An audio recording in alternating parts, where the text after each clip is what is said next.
அவங்க அற்புதமாக நடத்தி வந்திருக்காங்க. ஜீவனோட உயிரோட இருக்கீங்கன்னா அது காரணம் தெய்வம் இல்லையா? அந்த தெய்வம் என்ன தெய்வம்? உண்மையான தெய்வம் இயேசு கிறிஸ்து. நல்லா தெரிஞ்சுட்டீங்களா? உங்களுக்கு தெரியும் எத்தனையோ தெய்வங்கள் இருக்கலாம். இருந்தாலும் மனிதனுக்காக இந்த உலகத்துல மனிதனுடைய பாவங்கள் எல்லாம் கழுவின ஒரே தெய்வம் இயேசு. சொல்லுங்க, யாரு? ஆமென், அல்லேலூயா. அதனால இயேசு கிறிஸ்து மாத்திரம்தான் நம்மளை என்ன செய்ய முடியும்? பரலோக ராஜ்யத்திற்கு கூட்டி போக முடியும். அல்லேலூயா. யார் கூட்டி போக முடியும்? நான் கூட்டி போக முடியாது, உங்க அம்மா கூட்டி போக முடியாது, உங்க அப்பா கூட்டி போக முடியாது, யாருமே கூட்டி போக முடியாது. அப்ப கூட்டு போக வேண்டும் என்றால் நீங்க எப்படி இருக்கணும்? இந்த உலகத்தில் எவ்வாறு ஜீவிக்க வேண்டும்? வேதவசனம் சொல்லுது, நானே வழியும் சத்தியமும் ஜீவனுமாயிருக்கிறேன், என்னை அல்லாமல் ஒருவனும் பிதாவிடத்தில் வரான். அப்ப நீங்க பரலோகத்துக்கு போகணும்னா இயேசு இல்லாம போகவே முடியாது. ஆமென், அல்லேலூயா. அப்ப அவர் வழியாக இருக்கிறார். யோவான் 14ஆம் அதிகாரம் 6ஆம் வசனத்துல இது சொல்லப்பட்டிருக்கு. அவர் என்னவா இருக்கிறாரு? வழியாக இருக்கிறார். உன்னுடைய வாழ்க்கையிலே நீ எப்படிப்பட்ட வழியை நீங்க தெரிஞ்சுக்கிறீங்க? ஒருத்தரும் ஒரு மாதிரியான ஒரு நோக்கம் வச்சிருக்கோம், நம்ம இப்படிதான் வாழணும், இந்த மாதிரி நடந்து கொள்ளணும் என்று சொல்லி ஒரு சில குணாதிசயம் கொண்ட ஜனங்களாக இருக்கும். அல்லேலூயா. அது எதை குறிக்கும்? உங்களுடைய கேரக்டர் குறிக்கும். கேரக்டர் என்று சொன்னால் நடத்தையை குறிக்கும். ஆமென். வாழ்க்கையின் ஜீவியத்தை குறிக்கும். அல்லேலூயா. நீ எப்படிப்பட்ட ஜீவியம் வாழ்கிறாய்? ஆமென். அதான் அங்க வேதவசனம் சொல்லுது. அல்லேலூயா. என்ன சொல்லுது? என்ன சொல்லுது வேதவசனத்துல? நீ நல்லவனா இருக்க, அதெல்லாம் சொல்லுது. தீய பழக்கத்திலிருந்து விடுதலை பெறும்படியாக, பாவத்துக்கு விலகி நீதிக்கு பிழைத்திரும்படியாக. அப்ப நம்ம ஒவ்வொரு நாளும் நம்முடைய பேச்சிலே, செயலிலே, சிந்தனையில என்ன செஞ்சிடறோம்? பாவம் செஞ்சிடறோம். ஆமா பாஸ்டர், நான் என்கிட்ட குடிப்பழக்கம் கிடையாது, வேசித்தனம் கிடையாது, கொலை செய்யல, நான் போக முடியுமா அப்படின்னு கேட்டா போக முடியும். எப்படி முடியும்? இயேசு உங்களுக்குள்ள இருக்கணும். இயேசு உங்களுக்குள்ள இருந்தீங்கன்னா உங்களுடைய சொல், செயல், சிந்தனை எல்லாவற்றிலும் இயேசு கிறிஸ்து நிறைந்திருப்பார். இயேசு கிறிஸ்துவை நீங்கள் ஏற்றுக்கொண்டால் மாத்திரம் போதாது. இயேசுன்னு ஒருத்தர் வந்திருக்காரா, இது வரான்னு தெரியுமா? எத்தனை பேருக்கு தெரியும்? அல்லையா? தெரியுமா தெரியாதா? சும்மா சொல்லுங்க. தெரியும் சொல்லுங்க, தெரியாது சொல்லுங்க. தெரியும். இயேசுன்னு இந்த பக்கம் இருக்க யாருக்கும் தெரியாதா? இயேசுன்னு ஒரு சாமி இருக்கு அப்படின்னு சொல்லி தெரியும். இந்த புதூர்ல எல்லாம் அந்த மாதா கோயில் அதெல்லாம் இருக்கு. அப்ப எல்லாருக்கும் இயேசுன்னு ஒரு சாமி வந்தாருன்னு தெரியும். அந்த சாமி எதுக்கு வந்துச்சு? மனுஷனை பாவத்திலிருந்து மீட்கும்படியாக தான் வந்துச்சு. நல்லா தெரிஞ்சுக்கலாம். இயேசு என்னும் ஒரு தெய்வம் மாத்திரம்தான் மன்னிக்கக்கூடிய தெய்வம். மன்னிக்கக்கூடிய தெய்வம் எது? இயேசு. சொல்லுங்க, என்ன மன்னிக்கக்கூடிய தெய்வம் எது? இயேசு. அல்லேலூயா. அதுக்காக தான் அவர் ரத்தம் சிந்தினார். இயேசு கிறிஸ்துவின் ரத்தம் சகல பாவங்களையும் நீக்கி சுத்திகரிக்கும். அல்லேலூயா. அந்த காலத்துல பாவம் செஞ்சவங்க என்ன செய்வாங்க? ஆடு, கோழி. இப்ப நீங்க நேர்ந்து விடுறீங்களா கோயிலுக்கு கொண்டு ஆடு கடா வெட்டுறோம், சேவலா இருக்கிறோம். எதுக்கு எடுக்கிறீங்க? யாராவது எதுக்கு எடுக்கிறவங்க? நேர்த்தி கடை. இந்த நேர்த்தி கடை அந்த காலத்துல அந்த மாதிரி நேர்த்தி கடை இருந்துச்சு. செஞ்ச தப்ப அதை சரி செய்வதற்கு என்ன செஞ்சாங்க? ஆடு மாடு எடுத்தது போல அந்த காலத்தை நீங்க இன்னும் பின்பற்றின. ஆனால் இயேசு கிறிஸ்து ஆடாக வந்தார். நீங்க ஆடை இருக்க தேவையில்லை, கோழியா இருக்க தேவையில்லை, வேற என்னென்னலாம் இருக்கிறாங்க. சில பேர் பன்னிலாம் இருக்கிறாங்க. இல்லையா? உண்மைதானே? ஆமென். வேற மாடு இருக்கிறாங்க. இல்லையா? அதெல்லாம் இனிமேல் அறுக்க தேவையில்லை. எல்லாவற்றையும் இயேசு கிறிஸ்து செஞ்சு முடிச்சுட்டார். 26 வருடங்களுக்கு முன்பாக என்ன செஞ்சாரு? எல்லாத்தையும் செஞ்சு முடிச்சுட்டார். வேதவசனம் கலாத்தியர் 2ஆம் அதிகாரம் 20ஆவது வசனத்தை வாசித்தீங்கன்னா அதுல தெளிவா சொல்லுது. கலாத்தியர் 2ஆம் அதிகாரம் 20ஆவது வசனத்தை வாசிங்க. கிறிஸ்துவுடனே கூட சிலுவையில் அறையப்பட்டு ஆயினில் பிழைத்திருக்கிறேன். இனி நான் அல்ல, கிறிஸ்துவே எனக்குள் பிழைத்திருக்கிறார். நான் இப்பொழுது மாமிசத்தில் பிழைத்திருப்பது என்னில் அன்பு கூர்ந்து எனக்காக தம்மை தாமே ஒப்பு கொடுத்த. பாத்தீங்களா? அவரை தாமே ஒப்பு கொடுத்திருக்கார். தேவனுடைய குமாரனை பற்றியான விசுவாசத்தினாலே பிழைத்திருக்கிறேன். ஆமென். இன்னைக்கு நீ உயிரோட இருக்கிறேன்னு இயேசு கிறிஸ்து உனக்காக சிலுவையில் அடிச்சார். உன் பாவம்லாம் அடிக்கப்பட்டது. அதனாலதான் நீ பிழைச்சிருக்கிற. அல்லேலூயா. இல்லைன்னா உன் பாவம் பிழைத்திருக்காரு. அல்லேலூயா. பாவம் பிழைத்திருக்காரு. பாவம் செய்யறவங்க என்ன செய்வாங்க? பாவத்திலே தொடர்ந்து நிலை நிற்கிறாங்க இல்லையா? சில பேர் குடிப்பழக்கத்தில் இருக்கோம், குடிப்பழக்கத்தை விட முடியாதுன்னு. ஆனால் இயேசுவை ஏற்றுக்கொண்டீர்களானால் குடிப்பழக்கத்திலிருந்து உனக்கு விடுதலை கிடைக்கும், பாவ பழக்கத்திலிருந்து விடுதலை கிடைக்கும். உங்களுக்குள்ளாக இருக்கிற சாபம் இருக்கு பாருங்க, அம்மா அப்பா தாத்தா பாட்டி கூட்டே செஞ்ச சாபத்திலிருந்து விடுதலை இல்லையா? எல்லாவற்றிற்கும் விடுதலை இயேசு கிறிஸ்து தான். ஆமென். வேதவசனம் சொல்றது, சத்தியத்தை அறிவீர்கள், சத்தியம் உங்களை விடுதலையாக்கும். அப்ப இயேசு கிறிஸ்துடைய வார்த்தையை தியானிக்கணும் இல்லையா? பைபிள் உங்க புதுசா உங்கள்கிட்ட எல்லாம் பைபிள் ஒரு சிலத்தை இருக்காது தானே. இப்ப பைபிள் புதிய ஏற்பாடு கேள்விப்பட்டேன். உங்க வீடுகள்ல இந்த புதிய ஏற்பாடு வசனத்தை வாசிக்க ஆரம்பிங்க. ஆமென். நான் உங்களுக்கு கொடுக்கறது காரணம் என்னன்னா, அந்த புஸ்தகம் உங்க வீட்டுல இருந்தாலே ஆசீர்வாதம். எப்படி? உங்க வீடுகளில் இருந்தாலே ஆசீர்வாதம். ஆண்டவருடைய வார்த்தை உங்களுக்குள்ள. சில பேர் என்ன செய்யறோம்? உருவ படங்களை வைத்து அதன் மீது நம்பிக்கை வைக்கிறோமா இல்லையா? அதுல இருந்து சாமி கிரியை செய்யும் அப்படின்னு நம்ம நினைக்கிறோம், உங்களுடைய நம்பிக்கை. ஆனால் வேதவசனம் சொல்லுது, சத்தியத்தை அறிவீர்கள், சத்தியம் உங்களை விடுதலையாக்கும். ஆண்டவருடைய வார்த்தை தான் விடுதலையாக்கும். என்ன வார்த்தை? நானே வழியாக இருக்கிறேன். அவர் தான் வழி. அவர் இல்லாம ஒண்ணுமே செய்ய முடியாது நம்ம வாழ்க்கையில.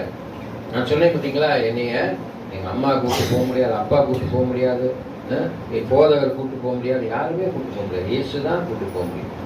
இயேசு உனக்காக சிலுவையில் அடித்ததனுடைய நோக்கம், இந்த உலகத்துல ஒருவனும் கெட்டு போகக்கூடாது. அவர் வந்ததனுடைய நோக்கம் என்ன? யோவான் 3ஆம் அதிகாரம் 17ஆம் வசனத்தை வாசி பார்த்தீங்கன்னா அது தெரியும். யோவான் 3ஆம் அதிகாரம் 17ஆம் வசனம். உலகத்தை ஆக்கினைக்குள்ளாக தீர்க்கும்படி தேவன் தன்னுடைய குமாரனை உலகத்தில் அனுப்பாமல் அவராலே உலகம் ரட்சிக்கப்பட வேண்டும் என்பதற்காக அவரை அனுப்பினார். அல்லேலூயா. இந்த உலகத்துல இருக்க பூரா பாவம் செஞ்சுக்கிட்டு ரொம்ப மோசமான நிலையில இருந்தான்னு சொல்லிதான் இயேசுவை அனுப்பிச்சாங்க. 400 வருடம் சாமி பேசவே இல்லை மனுஷனோட. கிட்டத்தட்ட 400 வருடம் பேசவே இல்லை, அமைதியா இருந்துச்சு. பாவம் பெருகி போய் கொல்ல கற்பழிப்பு, பாவம் பெருகி போயிருந்துச்சு. 400 வருடங்களுக்கு அப்புறம் வந்தார் இயேசு கிறிஸ்து. அவனை ரட்சிக்க முடியாது. ரட்சிப்புன்னு என்ன? மனமாற்றம், நல்லவனா இருக்கணும். 3:16 சொல்லியிருக்கு. யோவான் 3:16 சொல்லியிருக்கு. தேவன் தன்னுடைய ஒரே பேரான குமாரனை விசுவாசிக்கிறவன் எவனோ அவன் கெட்டு போகாமல் பார்த்தீங்களா, நித்திய ஜீவனை அடையும்படிக்கு அவரை தந்தரளி இவ்வளவாய் உலகத்திலே அன்பு கூர்ந்தார். உங்க மீத என் மேல அவர் அன்பு வச்சனாலதான் சாமி என்ன செய்ச்சு? சொந்த குமாரனை இந்த உலகத்திற்கு அனுப்பினார். எத்தனையோ பேர் இன்னைக்கு உங்களுக்கு ஆழமான சத்தியம், மேல அப்பா கீழே பையன் நினைக்காதீங்க. தெய்வமே மனிதனாக இங்கே பிள்ளையாக அவதரித்தார். ஆமென். பாத்தீங்களா எவ்வளவு ஒரு ஆசீர்வாதம்? பார்த்தீங்களா? தெய்வம் மேல இருக்க தெய்வம் இந்த அண்ட சராசரங்கள், இந்த உலகத்தை படைத்த மரம் செடி கொடி மரம் மிருகம் மீன் எல்லாத்தையும் படைச்சது என்னது? சாமி. அதான் பிதாவானவர், பரிசுத்த ஆவியானவர் உடைய தகப்பன். அல்லேலூயா. ஆமென். அவர் படைத்தவர் என்னைறாரு? இங்கே மகனாக இந்த உலகத்திற்கு தெய்வம் வருது. எதற்காக வருது? நீங்க எல்லாம் பரலோகத்துக்கு வரணும். யாரெல்லாம் சொர்க்கத்துக்கு போகணும்னு நினைப்போம்? என்னங்க அமைதியா இருக்கீங்க? கையை தூக்கி. எல்லாரும் சொர்க்கத்துக்கு போகணும்னு நினைப்போம். யாராவது நரகத்துக்கு போகணும்னு நினைப்போமா? அப்ப நீங்க எல்லாம் சொர்க்கத்துக்கு போகணும். அதான் சொர்க்கம் என்பது பரலோகத்தை குறிக்கக்கூடிய ஒரு காரியம். ஆமென். அந்த பரலோகத்துக்கு கூட்டு போவேன்னு சொன்னவர் இயேசு ஒருத்தர் தான். நான் உனக்கு நித்திய ஜீவனை அளிப்பேன் என்ற வாக்குத்தத்தம் வேத புத்தகத்துல இருக்கு, பைபிள்ல இருக்குது. அல்லேலூயா. தெய்வம் தான் கூட்டு போகும். அதனாலதான் இயேசு வந்தார். அதான் நான் வழியா இருக்கேன், என்ன இல்லாம ஒருவனும் பிதாவிடத்துல போக முடியாது. அப்ப நீ போகணும்னா நீ நல்லவனா இருக்கணும். தேவன் ஒருவனை தவிர மற்ற நல்லவன் அல்லன்னு சொல்லியிருக்கு. மனுஷன் பாவத்தினால விழுந்து போயிடும், திருப்பி திருப்பி தவறு செய்யறோம். இருந்தாலும் என்ன செய்யறாரு? தெய்வம் மன்னிக்குது. அல்லேலூயா. மனம் திரும்பணும். மனம் திரும்பிட்டு செஞ்ச தப்பை விட்டு என்ன செய்யணும்? விலகிடணும். தொடர்ந்து தப்பு செஞ்சுக்கிட்டே இருக்கக்கூடாது. அல்லேலூயா. ஒருத்தவங்க உங்களை திட்டிக்கிட்டே இருந்தா அவங்கள்ட்ட பேசுவீங்களா?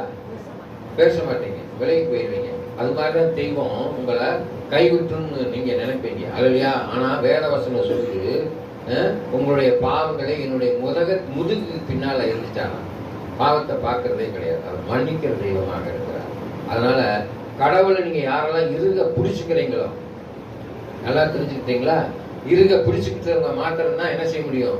பரலோகத்துக்கு போக முடியும். அப்ப வேத வசனத்துல என்னென்ன சொல்லியிருக்கு அப்படின்னு நீங்க வாசிச்சு பார்க்கணும். அதன்படி நடக்கணும். அல்லது அவங்க பிள்ளைய கெட்ட பிள்ளைகளா இருக்கணும்னு நினைப்பீங்களா? குடிகாரனா இருக்கணும்னு நினைப்பீங்களா? நினைக்க மாட்டீங்க. அடிக்கடி செய்யணும், கொலை செய்யணும்னு நினைப்பீங்களா? அப்ப நீங்க பெற்ற பிள்ளைகளே நல்ல பிள்ளைகளா இருக்கணும்னு நினைப்பீங்க. அப்ப உங்களையே படைச்ச தெய்வம் எவ்வளவு நல்ல பிள்ளைகளா இருக்குன்னு நினைப்பார். ஆமென்.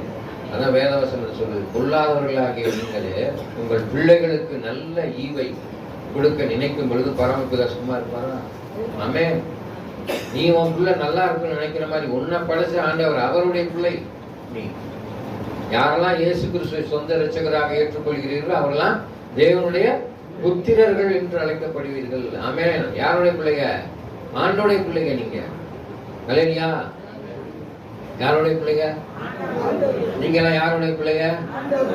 எந்த ஆண்டவருடைய பிள்ளைங்க? ஏசப்பாவுடைய பிள்ளைகள். நல்லா ஞாபகம் வச்சுக்கணும். இயேசு தான் அற்புதம் செய்ய முடியாது. நீங்க இந்த உலகத்துல எத்தனையோ பேர் போயிருக்கீங்க. கிராமங்கள்ல இருந்து வரவங்க சொல்லுங்க, கோடாங்கின்னு ஒருத்தர் இருப்பார். அவர் என்ன செய்வார்? குடுன்னு அடிச்சு சவுக்கில் அடிச்சு பிசாசை துரத்துவார். அப்புறம் என்ன செய்யும்? அது ஒரு எல்லை கேட்கும். நீ அது வரைக்கும் விடு, அதுக்கப்புறம் நீங்க அதுக்கப்புறம் தாண்டி போன மறுபடியும் உங்களை பிடிச்சிக்கணும். பிடிக்குதா இல்லையா? எல்லை குறிச்சு விடுறாங்களா கோடாங்கி. ஆனால் தாண்டினோடனே என்ன செஞ்சது? மறுபடியும் பிசாசு பிடிச்சிருக்கு. இல்லையா? ஆனால் இயேசு கிறிஸ்து உங்கள் வாழ்க்கையில நிரந்தரமான விடுதலை கொடுக்கிறார். ஆமென். அவர் அக்கினிமயமாக இருக்கிறோம். உங்ககிட்ட ஒண்ணுமே வராது. அவர் சொல்றாரு, கோடாங்கி கொஞ்ச தூரம் தான் இருப்பான், உங்கள்கிட்ட காசை வாங்கிக்குவான், போயிடுவான்ல காசை வாங்கிட்டு. ஆனா இயேசு சொல்றாரு, நான் உன்னை விட்டு விலகுவதும் இல்லை, நான் உன்னை கைவிடுவதும் இல்லை. எப்பவுமே இயேசு உங்களை கைவிடவே மாட்டார். அல்லையா?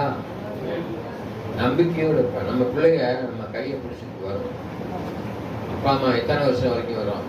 குழந்தையா இருக்கிற வரைக்கும் என்ன செய்வோம்? கீழே போடாம பாதுகாக்கும். அதுக்கு ஒரு நம்பிக்கை வரும். ஒரு சர்டன் ஸ்டேஜ் வந்தவனே தான் என்ன செய்யுது இன்னைக்கு பிள்ளைங்க அதுக்கெல்லாம் நடக்க ஆரம்பிச்சு. இன்னைக்கு உலகம் பொல்லாத உலகமா இருக்கு. இந்த செல்போன் மீடியா, இன்னைக்கு செல்போன் தான் இன்னைக்கு பிள்ளைகளை எடுத்துக் கொண்டிருக்கிறது. ஆமென். நல்லா தெரிஞ்சுக்கிட்டீங்களா? அறிவு வளர வளர கடைசி காலத்துல அறிவு பெருகுன்னு சொல்லியிருக்கு. ஆமென். அறிவு பெருகி பாவம் பெருகி என்ன செய்வாங்க? ஜனங்கள் ரொம்ப மோசமான நிலைக்கு போயிடுவாங்க. அவனுடைய வருகை சமீபமா இருக்கிறது. உபத்திரவத்தின் காலத்துல இருக்கிறோம். நம்ம எங்க பார்த்தாலும் சண்டை சச்சரவு. பார்த்துருக்கீங்களா? டிவி நியூஸ்ல பாக்குறீங்களா? சும்மா இருக்கவனை போட்டு அடிக்கிறான், வெட்டுறான், குத்துறான், பிள்ளைய தூக்கிட்டு போய் கற்பழிச்சிடுறாங்க. களவு வீடுல பூந்து கலவரம் பண்றாங்க. ஏதாவது ஒண்ணு செய்ய முடியுமா? ஒத்தையா இருக்க பொம்பளை கலத்தறதுக்கு போட்டு போயிடுறாங்க, செயினாத்துக்கு போயிடுறாங்க. கிளவியை கூட விட மாட்டேங்கிறாங்க. அல்லையா? உண்மைதானே? அப்ப எவ்வளவு பாவம் பெருகிடுச்சு பாருங்க. பயங்கரமான பாவம் பெருகிடுச்சு. அப்பன்னு ஆண்டவர் வரப்போறாரு.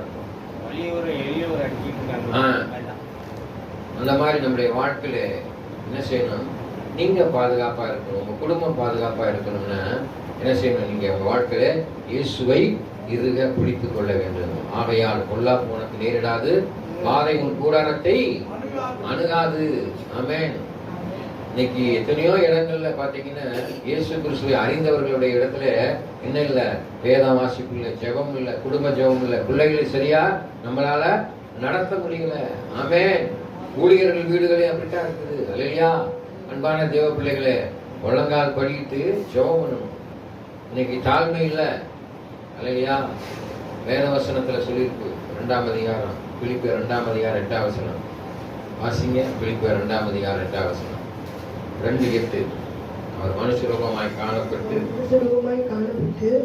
மரண பரியந்தம், அதாவது சிலுவையின் மரண பரியந்தம் பாத்தீங்களா? சிலுவையின் மரண பரியந்தம் தெய்வம் கீழே பிதாவானவர் கீழ்ப்படிந்தார். பிதாவுடைய சித்தத்திற்கு இயேசு என்ன செய்கிறாராம்? கீழ்ப்படிந்தவராய் காணப்பட்டார். தம்மை தாமே தாழ்த்தினார். ஆமென். கொஞ்சம் பணம் காசு வந்த உடனே அடே அப்பா, காசு பணம் வந்தோடனே, வீடு பங்களா வந்தோடனே அவனுக்கு தனி பெருமை வந்துடும். அப்ப ஏழைகளை என்ன செய்யறது? அற்பமா இருந்து அவங்க பக்கத்து வீட்டுக்காரன் நல்லா வீடு வாசல் கட்டி இருந்தானே அவன் அவங்க கிட்ட என்ன செய்வான், எப்படி நடந்து கொள்வான் அவங்களுக்கு தெரியுமா? தெரியாது. தெரியாத ஒண்ணுமே கிடையாது. முதல்ல இருந்த ஒரு பழக்க வழக்கம் காசு பணம் வந்தவொடனே அவன் என்ன ஆயிடுது, பழக்க வழக்கம் மாறி இருக்கு. ஆமென். அப்படி இருக்கக்கூடாது. நம்ம எப்பயும் போல இருக்கணும். அல்லேலூயா. வேதவசனம் சொல்லி ஏழைக்கு இறங்குறவன் கர்த்தருக்கு கடன் கொடுக்கிறான். ஆமென். ஏழைக்கு இறங்கணும்.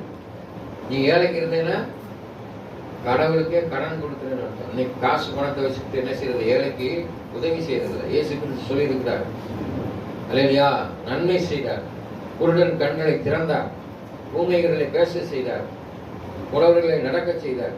நான் கூட தொடர்ந்து ஜெபம் பண்ணிக்கிட்டு இருக்கேன். அதனாலதான் உங்களுக்காக அதிகமா பாரத்தோட ஆண்டவரே இந்த சபையில குருடர்கள் பார்வையடையணும், தாய் பேச முடியாதவங்க பேசணும், புலவர்கள் நடக்கணும்னு சொல்லி ரொம்ப ரொம்ப ரொம்ப ரொம்ப ஜெபம் பண்றோம். நீங்க வந்திருக்கிறது எனக்கு ரொம்ப சந்தோஷம். விலை மதிக்க முடியாத ஆத்மா. ஆமென். நான் மேல செத்து போகும்போது எத்தனை பேருக்கு இயேசுவை சொன்ன ஆரம்பிச்சுட்டான்னு கேட்பாரு ஆண்டவர். எத்தனை பேரை கிறிஸ்துவுக்குள்ள நடத்தின, நான் ஒத்தையா போய் நின்னா மாத்திரம் போது நான் போகும்போது இத்தனை பேருக்கு இயேசுவை சொன்னேன் ஆண்டவர், இத்தனை பேர் மனமாற்றம் அடைந்தாங்க, இத்தனை பேரை கிறிஸ்துவுக்குள்ள நான் நடத்தினேன். அதான் என் வேலை. அல்லேலூயா. 2 தீமோத்தேயு புத்தகம் 2ஆம் அதிகாரம் 15ஆம் வசனத்துல சொல்லிட்டு வாசிங்க. ஊழியர்கள் எப்படி இருக்குன்னு சொல்லிட்டு வாசிங்க. நீ வெட்கப்படாத ஊழியக்காரன். பாத்தீங்களா, நீ வெட்கப்படாத ஊழியக்காரனாய் சத்திய வசனத்தை நிதானமாய் பகுத்து போதிக்கிறவனாய், சத்திய வசனத்தை நிதானித்து பகுத்து போதிக்கிறவனாய், உன்னை தேவனுக்கு முன்பாக பாத்தீங்களா, உன்னை தேவனுக்கு முன்பாக உத்தமனாக நிறுத்தும்படி ஜாக்கிரதை. பாத்தீங்களா, நிறுத்தும்படி ஜாக்கிரதையாரு அப்படின்னு சொல்லி வேதவசனம் சொல்லி. உபச்சாரம் செய்யாதிருப்பீர்கள், குடிக்காம இருங்க, பொய் சொல்லாதீங்க, பாவம் செய்யாதீங்கன்னு சொன்னா நான் உங்களுக்கு பிரசங்கம்னா அந்த மாதிரி செய்யாம இருக்கணும். அல்லேலூயா. இல்லைன்னா எனக்கு என்னவா, ஆக்கினி தீர்ப்பு. அல்லேலூயா. ஆக்கினிக்குள் தீர்க்காதபடி நீங்கள் போதகராயிராதீங்க. என்னைத்தான் உதாரணமா சொல்ல முடியும். நான் நல்லவனா இருந்தா தானே உங்களை பார்த்து சொல்ல முடியும். ஓகே இவன் நல்லவனா இல்லை, அதை செய்யாதுன்னு சொன்ன அவன் எல்லாம் செஞ்சுக்கிட்டு சொன்ன சொல்ல முடியுமா? சொல்ல முடியாது. சொல்ல முடியாதுல்ல. நான் ஒரு குடியாரனா எடுத்துட்டு ஒரு குடியாரனை பார்த்து குடிக்காதப்பான்னு சொன்னா கேட்பானவே, போடா நீனே பெரிய குடியாரு, நீ எனக்கு புத்தி சொல்லுவானே சொல்ல மாட்டான். ஆமே. ஒருத்தர் நம்ம கையை நீட்டி சொல்லும் போது ஒரு விரல் அவனை பார்க்கிறது, 3 விரல் நம்மளை நோக்கி இருக்குது. ஆமே. அல்லேலூயா. அதனால இயேசு கிறிஸ்து உங்களுக்காக தான் வந்தார்.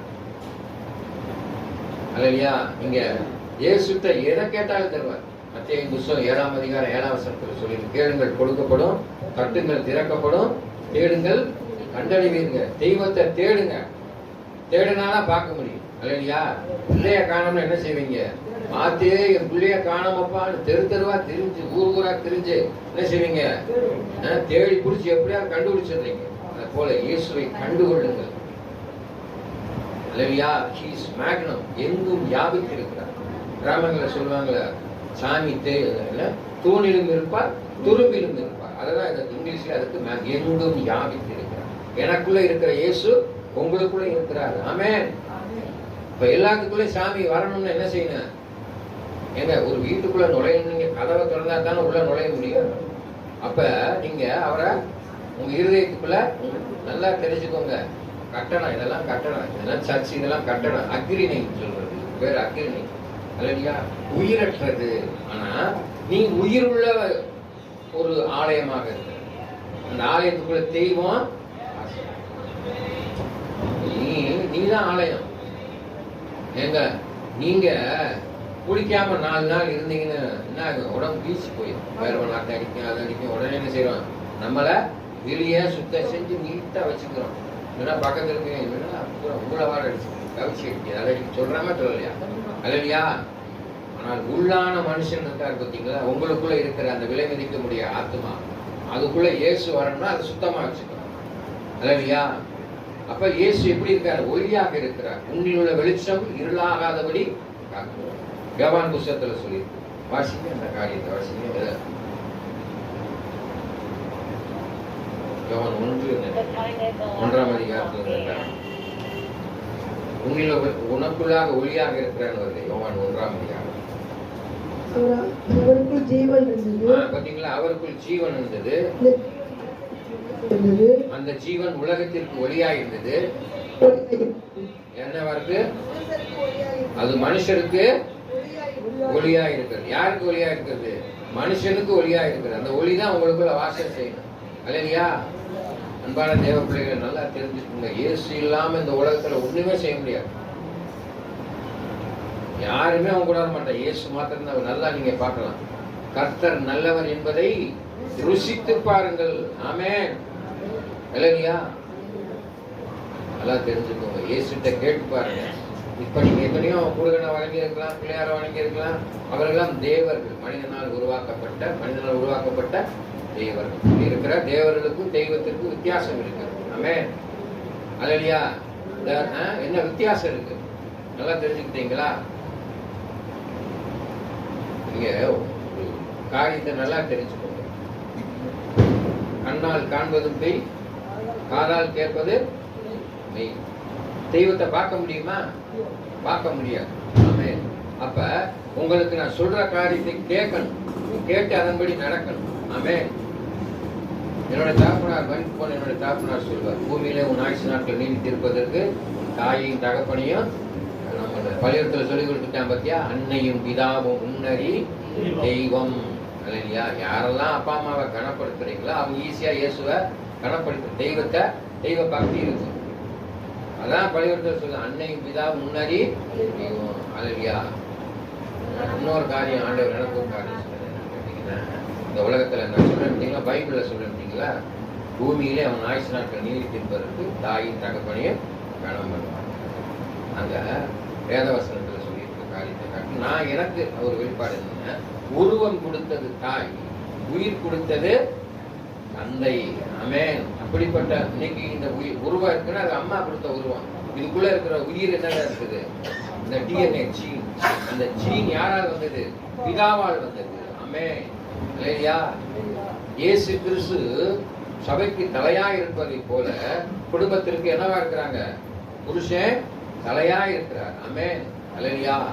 அதனாலதான் அந்த புத்தியுள்ள ஸ்திரீ தன் கைகளாலே வீட்டை கட்டிக்கிறாள், புத்தி இல்லாதவளோ தன் வீட்டை.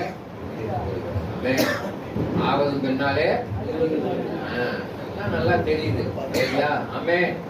அல்லேலூயா. அப்ப இயேசு தான் உண்மையான தெய்வம் என்பதை தெரிந்து கொள்ளுங்க. எனக்கு சொல்லிட்டேன் உங்களுக்கு, இயேசு தான் உண்மையான தெய்வம்.